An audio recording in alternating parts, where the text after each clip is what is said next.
Лажен патриотизам за тргање на вниманието од скандалозниот договор со Бехтел и Енка и обид колку толку да се крене рейтингот кој е во слободен пат.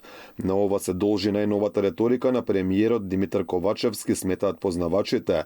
Според аналитичарот Синиша Пекевски, ваквиот патриотизам на човекот кој го прифати францускиот предлог е целосно погрешен и задоцнет. Сака да го тргне вниманието од, по мене, многу коруптивниот договор со Бехтел и Енка, во кој целокупната јавност, не само генерална, туку и експертската јавност, е против него. Ова изјава негово отргнување на вниманието од тој момент.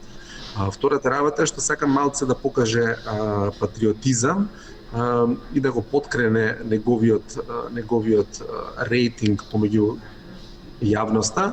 Според новинарот Предраг Димитровски, ова е веќе видено сценарио, истото го терали владиниот и партиски претходник на Ковачевски.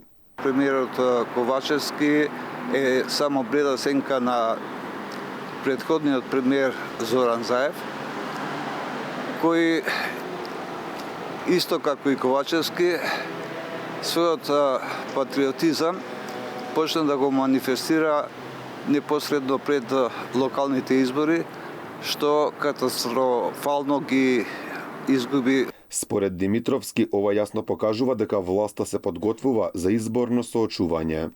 Јас би рекол лажен патриотизам доаѓа во созадоснување од најмалку година и пол.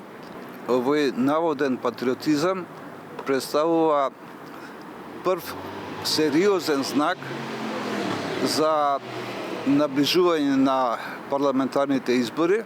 Новите ставови доаѓаат од човекот кој го прифати францускиот предлог, против кој македонските граѓани со денови протестираа.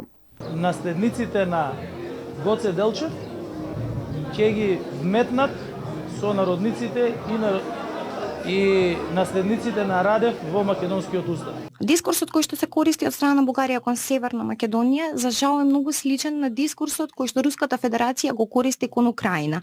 А доаѓа на само 10 месеци по неговото прифаќање, а на помалку од година пред претседателските и најмногу година до парламентарните избори. Слично предизборно патриотско будење пред 2 години имаше и Зоран Заев, човекот кој го договори именувањето на името на државата и го потпиша договорот за добрососедство со Бугарија. Мајка Македонија, мајка Македонија, мајка Македонија. Дека очигледно ова менување на плочата е координирано покажува и фактот што и другите владини функционери од СДСМ почнаа доста често, случајно или не, да го забораваат новото име на државата во своите објави на социјалните мрежи, или воопшто го нема името на земјата, или пак се користат само знаменца во објавите.